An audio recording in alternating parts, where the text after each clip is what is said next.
உங்கள் கூட சேர்ந்து நாங்களும் ஒர்க் பண்ணுறதுக்கு ரெடியாக இருக்கோம். உங்களுக்கு எந்த விதமான டவுட்ஸ் ஆர் எந்த விதமான சப்போர்ட் வேணும்னாலும் எனி டைம் கால் பண்ணலாம். ஓகே, அல்லது மெசேஜ் கூட நீங்கள் லீவ் பண்ணலாம். ரைட்? ஸோ இதுதான் விஷயம். உங்களுக்கான மெட்டீரியலுமே உங்களுக்கு இண்டிவிஜுவலாக அசஸ் பண்ணிடுவோம். ஆஸ் யூ நோ, நம்ம அகாடமியை பொறுத்தளவு மந்த்லி ஃபீஸ் தான், சரிங்களா? அதனால் எவ்ரி மந்த்து 5th நீங்கள் பே பண்ணுறது it will be better. And team அதை உங்களுக்கு என்னன்றதை கம்யூனிகேட் பண்ணுவாங்க. அண்ட் எண்ட் ஆஃப் த செஷனில் நானும் உங்களுக்கு சொல்லிடுறேன். ஆல்சோ ரெக்கார்டட் செஷனாக எடுக்கிறீங்கன்னா மட்டும்தான் உங்களுக்கு ஃபுல் பேமெண்ட்டாக வரும். ரெக்கார்டட் செஷன் வேணும்னு நினைக்கிறவங்க just leave the message in WhatsApp. அது தக்கன டீம் உங்களை கைட் பண்ணிப்பாங்க, சரிங்களா? ரொம்ப இம்பார்ட்டண்ட்டான செக்மெண்ட் இதுதான். சரி, நான் எடுத்துட்டேன், உழைக்க ரெடியாக இருக்கேன், உழைச்சி மார்க் எடுத்துட்டேன், முடிக்கவே செஞ்சுட்டேன், நான் இப்போ குவாலிஃபைட் ப்ரொஃபஷனல், எனக்கு என்ன இருக்குது அப்படின்னு கேட்டிங்கன்னா, உங்கள் கண்ணு முன்னாடி தெரிகிற 3 விஷயம். அந்த பிளாக் காயின்ஸ் இருக்குது பார்த்தீங்களா, பிளாக் பாயிண்ட்ஸ், அந்த பிளாக் பாயிண்ட்ஸ் எல்லாமே ஆஸ்பிரன்ஸ். இந்த ரெட் பாயிண்ட்டை நிற்கிற நீங்கள் தான் குவாலிஃபைட் ப்ரொஃபஷனல்ஸ். அங்கே ஒருத்தர் தான் நிற்பாங்கன்னு சொல்ல மாட்டேன். இந்த டீமில் உள்ள, இந்த பேட்ச்ல உள்ள எல்லாருமே அந்த பொசிஷனில் நிற்க தான் போகிறீங்க. நின்னதுக்கப்புறம் என்ன இருக்குது அப்படின்னு கேட்டிங்கன்னா, உங்களோட இன்ட்ரெஸ்ட் தான். 3 ஸ்ட்ரீமில் உங்களுக்கு ஆப்பர்ச்சுனிட்டிஸ் இருக்குது. இதை விட நிறைய ஸ்ட்ரீம்ஸ் இருக்குது. பட் காமன்லி 3 ஸ்ட்ரீம்ஸ் அப்படின்னு பார்த்தோம்னா, கார்பரேட் ஜாப்ஸ், கம்பெனிஸில் போய் நீங்கள் சிஏ ஆர் சிஎம்ஏ சிஎஸ்க்கான ரோல் பெர்ஃபார்ம் பண்ணலாம். கேம்பஸ் பிளேஸ்மெண்ட் அதில் கண்டக்ட் பண்ணுவாங்க. நான் இப்போ பேசுகிற எல்லாமே ஃபைனல் முடிச்சதுக்கப்புறம். ஏன்னா நமக்கு இன்ட்ரு முடிக்க தான் போகிறோம். பட் ஃபைனல் முடிக்கிற வரை நமக்கு நிற்கணும்ல, அதுதான விஷயம். அந்த வகையில் ஃபைனல் முடித்தவங்களுக்கு கேம்பஸ் பிளேஸ்மெண்ட் கண்டக்ட் பண்ணுவாங்க. நல்ல பேக்கேஜில் இப்போ கம்பெனி ஆஃபர்ஸ் கொடுத்துட்ருக்காங்க. நல்ல பேக்கேஜில் பிளேஸ் ஆகிட்டும் இருக்காங்க.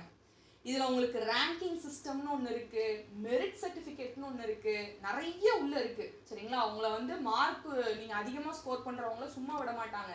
உங்களை அப்படியே புகழாரமாக போடுவாங்க, சரிங்களா? அதுக்கு நம்ம எஃபோர்ட் போட்டு படித்தா மட்டும் போதும்.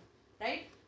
நிறைய எஃபோர்ட் போட வேண்டியது இருக்குது. நான் சொல்கிற அட்வான்டேஜான விஷயங்கள் உங்களுக்கு தெரியலாம். பட் அதுக்கு நீங்கள் போடக்கூடிய எஃபர்ட்ஸ் அவ்வளோ தூரம் உங்களுக்கு கடுமையாக தான் இருக்கும். ரைட்டா? பட் அந்த ட்ராவல் பண்ணுற ஜேர்னி எவ்வளோ ஹார்டாக இருந்தாலும் டெஸ்டினேஷன் உங்களுக்கு ஒரு ஃப்ரூட்ஃபுல்லான ஒரு இம்பேக்ட் கொடுக்கும், சரிங்களா? அந்த வகையில் கேம்பஸ் பிளேஸ்மெண்ட்ஸ் இருக்கும். இண்டிவிஜுவலாக நீங்கள் ப்ராக்டிஸ் பண்ணணும், நான் தனியாக ஆடிட் ஃபார்ம் போட போகிறேன், இண்டிவிஜுவல் ப்ராக்டிஸ் பண்ண போகிறேனாலும் பண்ணலாம். பட் அதுக்கு ஒரு சில ப்ரொசீஜர்ஸ் இருக்குது. அந்த ப்ரொசீஜரை நீங்கள் ஃபுல்ஃபில் பண்ணதுக்கப்புறம் மெம்பர் ஆகிட்டு நீங்கள் என்ன செய்யலாம், ப்ராக்டிஸ் பண்ண ஆரம்பிச்சிடலாம். அல்லது கவர்மெண்ட் ஜாப்ஸ் நீங்கள் போகிறதா இருந்தாலும் போகலாம். எக்ஸ்க்ளூசிவாக சிஏ சிஎம்ஏ சிஎஸ்க்குலாம் கவர்மெண்ட் ஜாப்ஸ் ஆஃபர் பண்ணுவாங்க.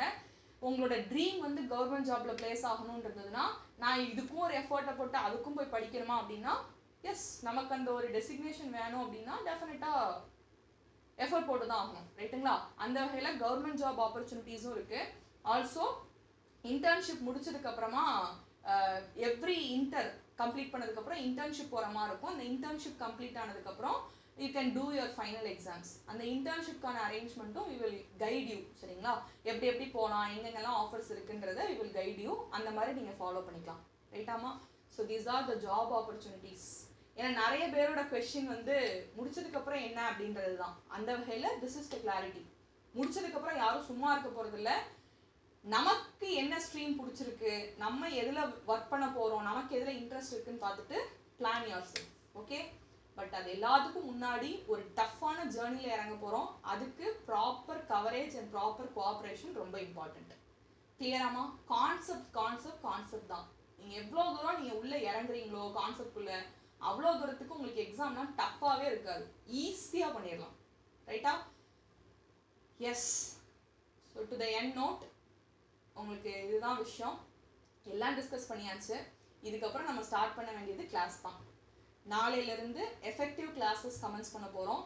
அதில் நீங்கள் ஃப்ரெஷ் ஸ்டார்ட் கொடுத்து நம்ம ஜேர்னியை ஸ்டார்ட் பண்ணலாம். கன்சிஸ்டன்சி ரொம்ப important. Okay? All the very பெஸ்ட்மா.